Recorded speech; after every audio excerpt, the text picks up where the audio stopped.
Hello students, आज हम fourth unit शुरू करेंगे। फोर्थ यूनिट है electromagnetic induction and alternating current.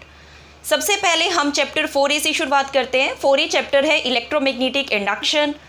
Last जो यूनिट मैंने आपको करवाई थी उस यूनिट में हमने ये पढ़ा था कि अगर किसी वायर के थ्रू आप करंट को पास करते हैं तो उस वायर के अराउंड मैग्नेटिक फील्ड प्रोड्यूस हो जाएगा, या फिर मैं ये भी कह सकती हूँ कि अगर चार्जेस मूव कर रहे हैं तो उन चार्जेस के अराउंड मैग्नेटिक फील्ड प्रोड्यूस हो जाएगा। लेकिन हम जानते हैं कि जो नेचर है, नेचर में सिमेट्री पाई जाती है। सिमेट्री पाई जाती है इसका मतलब ये है कि हम ये जान चुके हैं कि अगर करंट फ्लो कर रहा है तो उसके अराउंड मैग्नेटिक फील्ड प्रोड्यूस हो जाता है। तो क्या ये भी पॉसिबल है कि अगर आपके पास मैग्नेटिक फील्ड है तो उस मैग्नेटिक फील्ड से करंट को प्रोड्यूस किया जाए?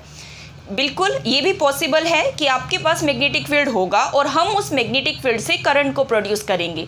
ये जो फोर्थ यूनिट है, इस पूरी यूनिट के अंदर आपने इसी फिनोमिनन को पढ़ना है कि किस तरह आप मैग्नेटिक फील्ड से करंट को प्रोड्यूस कर सकते हैं और उससे रिलेटेड टॉपिक्स के बारे में हमें पढ़ना है। अब सबसे पहले हम ये डेफिनेशन ही जानते हैं। डेफिनेशन है इलेक्ट्रोमैग्नेटिक इंडक्शन। ये डेफिनेशन क्या कहती है वो देखते हैं।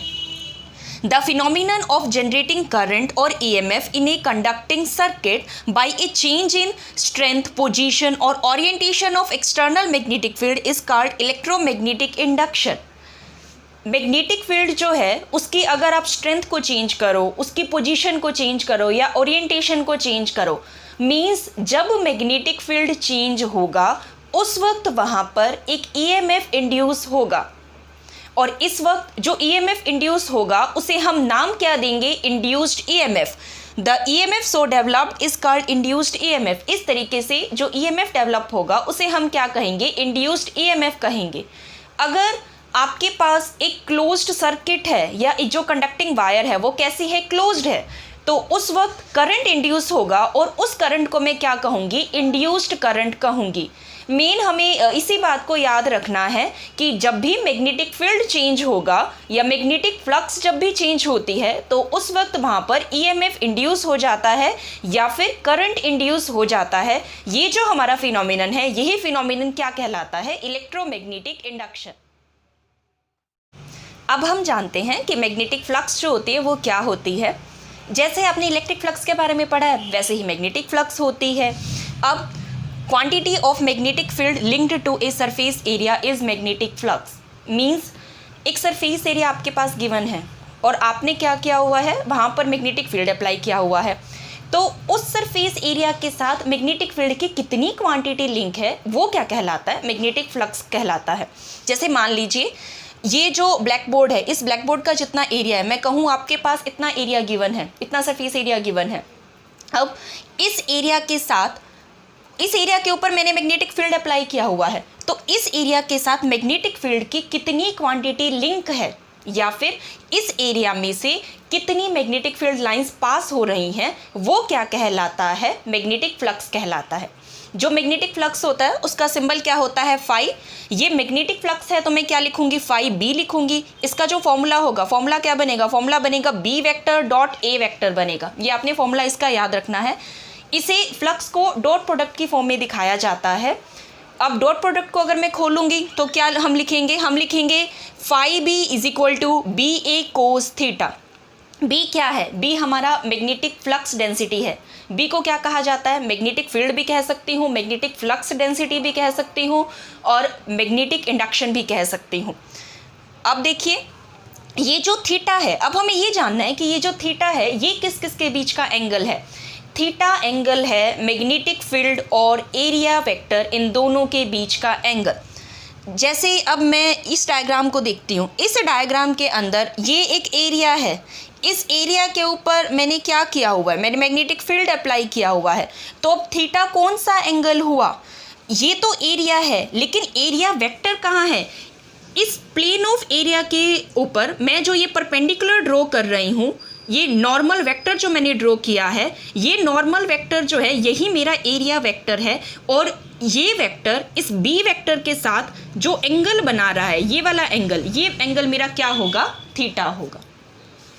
एरिया वेक्टर और बी के बीच का एंगल, या फिर मैं ये कह सकती हूँ कि जो नॉर्मल वेक्टर है, नॉर्मल वेक्टर और बी वेक्टर इनके बीच का जो एंगल है वो क्या होता है, वो थीटा होता है। अब हम स्पेशल केसेस देखते हैं। स्पेशल केसेस में हम इसके दो स्पेशल केस लेते हैं।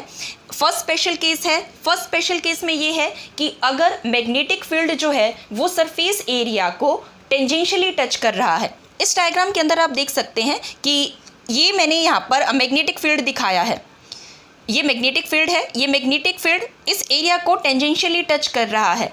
अब ये इस एरिया को टेंजेंशियली टच कर रहा है तो इस वक्त एंगल कितना बनेगा? अगर एरिया ये है तो जो एन कैप होगा वो इस तरफ ड्रॉ किया जाएगा, तो एन कैप और बी इनके बीच में कितना एंगल बन रहा है? 90 डिग्री का। तो थीटा कितना हो जाएगा? 90 डिग्री। फाई का फॉर्मूला क्या होता है? बी ए कोस 90, तो कोस 90 कितना होता है? 0, तो फाई कितनी हो जाएगा? 0 हो जाएगा। मीन्स अगर मैग्नेटिक फील्ड जो है वो सरफेस एरिया को टेंजेंशियली टच कर रहा है उस वक्त थीटा हमारा 90 हो जाएगा और जो आपकी फ्लक्स होगी वो कितनी हो जाएगी? 0 हो जाएगी। सेकंड केस हम देखते हैं। सेकंड केस में अगर जो आपका सरफेस एरिया है वो बी वेक्टर के कैसा है? परपेंडिकुलर है। अगर सरफेस एरिया बी वेक्टर के परपेंडिकुलर है तो उस वक्त जो एन कैप की डायरेक्शन कौन सी होगी? एन कैप की भी वही डायरेक्शन होगी जो बी वेक्टर की डायरेक्शन है। तो ऐसा करने पर हमें थीटा कितना मिलेगा? 0। तो फाई का फॉर्मूला लिखूंगी बी ए कोस 0। कोस 0 कितना होता है? 1। तो फाई की वैल्यू कितनी आ गई? बी ए। तो इस वक्त जो हमें मैग्नेटिक फ्लक्स मिलेगी वो कैसे मिलेगी? मैक्सिमम मिलेगी। फ्लक्स की मैक्सिमम वैल्यू आपको मिलेगी। Phi is equal to B a आ गया। यहाँ से मैं बी जो है बी की वैल्यू फाइंड आउट कर सकती हूँ। तो बी किसके इक्वल आ जाएगा? Phi divided by A. Flux का जो हमारे पास फॉर्मूला आ चुका है वो है phi is equal to B vector dot A vector is equal to B A cos theta. अगर आप एरिया को इंक्रीज करते हैं तब फ्लक्स भी इंक्रीज हो जाएगी। यहाँ पर मैंने जो ये डायग्राम बनाया है, इस डायग्राम के अंदर मैंने ये एक एरिया कंसीडर किया है। इस एरिया के ऊपर मैंने मैग्नेटिक फील्ड अप्लाई किया है। अब अगर मैं क्या करूँ, इस एरिया को इंक्रीज कर दूँ। मान लीजिए मैंने एरिया को बढ़ाकर इतना कर दिया। अब आप देख सकते हैं कि पहले जो एरिया था उसके अंदर 4 मैग्नेटिक फील्ड लाइंस पास हो रही थी। अब मैंने एरिया को जब बढ़ाया है तो अब 4 से ज़्यादा मैग्नेटिक फील्ड लाइंस पास हो रही हैं। अगर मैग्नेटिक फील्ड लाइंस ज़्यादा पास हो रही हैं तो फ्लक्स भी कैसी होगी? ज़्यादा होगी। अगर आप मैग्नेटिक फील्ड को इंक्रीज करते हैं तब भी फ्लक्स कैसी होगी? ज़्यादा होगी। सेकंड जो डायग्राम मैंने यहाँ पर बनाया है, आप देख सकते हैं कि इस डायग्राम के अंदर मैग्नेटिक फील्ड की जो स्ट्रेंथ है वो कैसी है? कम है। यहाँ पर मैंने वीक मैग्नेटिक फील्ड लिया है, यहाँ पर स्ट्रॉन्ग मैग्नेटिक फील्ड लिया है। मैग्नेटिक फील्ड की स्ट्रेंथ ज़्यादा है। तो अब आप देख सकते हैं कि पहले इस एरिया के अंदर 4 मैग्नेटिक फील्ड लाइंस पास हो रही थी और अब एरिया मैंने उतना ही लिया है। एरिया को मैंने ना ही कम किया है ना ही ज़्यादा किया है। उतने ही एरिया के अंदर आप देख सकते हैं कि अब ज़्यादा मैग्नेटिक फील्ड लाइंस पास हो रही हैं। तो हम कह सकते हैं कि जब आप मैग्नेटिक फील्ड को बढ़ाते हैं, मैग्नेटिक फील्ड की स्ट्रेंथ को इंक्रीज़ करते हैं, तब भी फ्लक्स कैसी होगी? इंक्रीज़ कर जाएगी। नेक्स्ट देखते हैं magnetic flux associated with the variable magnetic field. अगर आपके पास जो मैग्नेटिक फील्ड गिवन है वो वेरिएबल है, वो कांस्टेंट नहीं है, तब उस वक्त हम फ्लक्स को कैसे निकालें? आपको क्या करना है, आपको जो एरिया दिया गया है आप उस एरिया को स्मॉल एरिया एलिमेंट्स में डिवाइड कर लीजिए। मान लीजिए कि डेल A1 जो एरिया है उसके लिए मैग्नेटिक फील्ड कितना है? B1। डेल A2 एरिया के लिए मैग्नेटिक फील्ड कितना है? B2। डेल A3 के लिए कितना है? B3। ऐसे ही डेल AN के लिए कितना हो जाएगा? BN हो जाएगा। अब देखिए मैं क्या फॉर्मूला लिख सकती हूँ, मैं लिखूंगी phi is equal to B1 vector dot del A1 vector plus B2 vector dot del A2 vector dash dash plus BN vector dot del AN vector. अब मैं इसको समीशन के फॉर्म में भी लिख सकती हूँ। समीशन के फॉर्म में जब मैं इसको लिखूंगी तब मेरे पास आ जाएगा phi is equal to summation BI vector dot del AI vector. I कहाँ से कहाँ तक वेरी करेगा? आई वेरी करेगा 1 से n तक वेरी करेगा। आप इसे इंटीग्रल के फॉर्म में भी लिख सकते हैं। जब आप इसे इंटीग्रल के फॉर्म में लिखेंगे तब हम लिखेंगे phi is equal to integral B vector dot DA vector. अब यहाँ पर तो मैंने ये एरिया कंसीडर किया है। मान लीजिए आपने जो एरिया लिया है वो आपने कॉइल का एरिया लिया था और उस कॉइल के अंदर अगर n टर्न्स हैं तब फॉर्मूला क्या बनेगा? तब फॉर्मूला हम लिखेंगे phi is equal to n B vector dot A vector is equal to NBA cos theta. Magnetic flux phi, इसकी यूनिट्स 2 यूनिट होती हैं इसकी, एक वेबर होती है और दूसरी मैक्सवेल। इन दोनों के बीच में क्या रिलेशन होता है, 1 वेबर जो होता है वो इक्वल होता है 10⁸ मैक्सवेल के इक्वल होता है। जो वेबर है ये SI यूनिट है और जो मैक्सवेल है वो CGS यूनिट है। अब हमें 1 वेबर को डिफ़ाइन करना है। अगर आप 1 वेबर को डिफ़ाइन करना चाहते हैं तो इसके लिए आपको क्या करना होगा, आपको B को 1 पुट करना होगा, एरिया भी 1 होना चाहिए और कोस थीटा जो है वो भी कितना होना चाहिए, 1 के इक्वल होना चाहिए। अब B अगर 1 है तो मैं कितना लिखूंगी, 1 टेस्ला। एरिया को 1 लिखूंगी मीन्स 1 मीटर स्क्वायर लिखूंगी। कोस थीटा 1 कब होगा, जब थीटा कितना होगा, 0। थीटा 0 कब होगा, जब हमारा जो एरिया है वो मैग्नेटिक फील्ड के परपेंडिकुलर में हो या नॉर्मल में हो। तो अब इसकी डेफिनेशन क्या बन गई, 1 weber is the amount of magnetic flux. ये मैग्नेटिक फ्लक्स की वो अमाउंट है over an area of 1 square metre. Area कितना होना चाहिए, 1 square metre, held normal. Area को मैग्नेटिक फील्ड के नॉर्मल रखा गया है to a uniform magnetic field of 1 tesla. और मैग्नेटिक फील्ड हम कितना लेंगे, 1 टेस्ला। इसलिए हम लिखेंगे 1 weber is equal to 1 tesla into 1 metre square. अब आगे देखिए, फाई इक्वल है BA कोस थीटा। अब मैं जो मैग्नेटिक फ्लक्स है इसकी डायमेंशंस देखना चाहती हूँ।